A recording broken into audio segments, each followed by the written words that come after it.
saksi. Dan ini masih ada bekasnya. Dan masih ada berkasnya. Ada banyak. Cari aja di Google banyak itu kan. Yo, iya dicantumkan.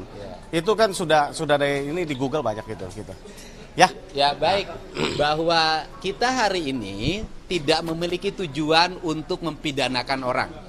Tidak memiliki tujuan untuk mempenjarakan orang. Kita punya tujuan untuk membebaskan orang. Nah kemudian menuju arah pembebasan itu harus melalui proses seperti ini. Karena ini jalan yang terbaik menuju pembebasan. Dan kemudian yang berikutnya adalah apa yang kita cari? Yang kita cari adalah rasa keadilan masyarakat.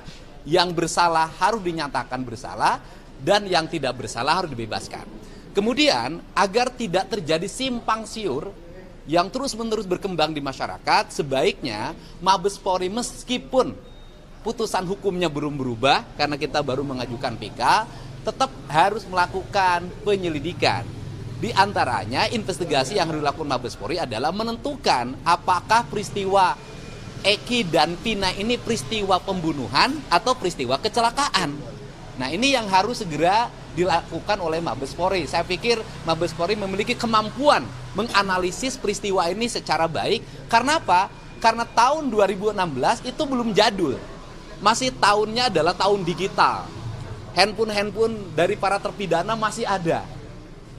Itu kan tinggal handphonenya dinyalakan, kemudian dibuka handphonenya, itu akan terbuka kelihatan percakapannya, posisi para terpidana di mana, sehingga kita tidak cocok logi berdasarkan sains. Kemudian yang berikutnya juga saya meminta agar CCTV-nya juga dibuka. CCTV yang dibuka bisa dua. Yang pertama, kalau ingin mengejar tuduhan pelemparan, buka CCTV-nya Indomaret. Karena posisi mereka, SMP 11 itu di sampingnya ada Indomaret. Kalau kemudian CCTV terjadinya peristiwa kematian Eki dan Vina, itu kan ada di flyover. Kemudian dari sisi letak geografis, saya juga ada pertanyaan besar dari saya. Pertanyaan besarnya adalah, peristiwa Eki dan Vina meninggal itu di flyover berada di posisi Kabupaten Cirebon.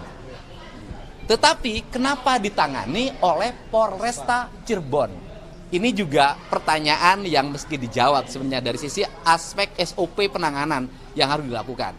Itu saja pernyataan dari kami. Semoga pelaporan ini adalah pelaporan yang akan segera ditindaklanjuti. Dan hari ini Bareskrim Mabes Polri menjawab keraguan publik. Apakah Pak Rudiana bisa dilaporkan? Apakah pelaporannya akan diterima?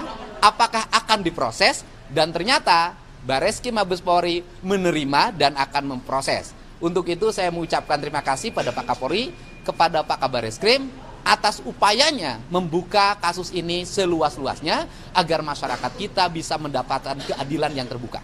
Amin. Ya. Kita hari ini tidak ngomongin tes DNA. Ini kan karena nanti merancui pelaporan di Bareskrim. Jadi fokus hari ini adalah fokus melaporkan Pak Rudiana ke Mabes Polri.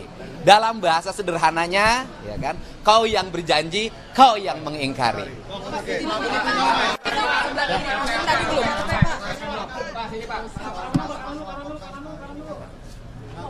Ancamannya berapa tahun, Pak?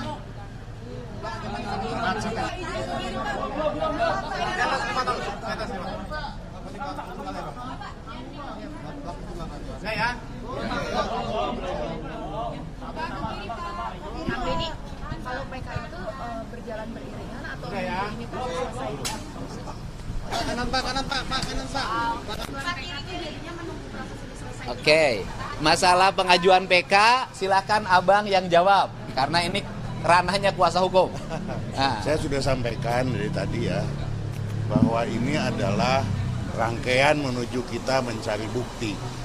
Jadi kami sangat hati-hati karena ini menyangkut nyawa orang, menyangkut usia dan menyangkut orang yang di dalam. Saya juga tidak berani untuk cepat-cepat. Kami akan mengumpulkan bukti itu selengkap-lengkapnya demi untuk kebebasan para terpidana yang dalam. Hari ini mungkin kita sudah punya rancangan itu, tapi kami akan cross-check lagi, disesuaikan lagi dengan bukti-bukti lain, maka tunggulah waktunya. Saya kira tidak akan waktu lama kita akan mengajukan ini. Kira itu. Ya sebenarnya secara yuridis, kalau kemudian yang dilaporkan nanti terbukti dan kemudian statusnya berubah, itu sudah otomatis 7 terpidana harus bebas. Oke ya, makasih ya, teman-teman ya. Hah? Aduh.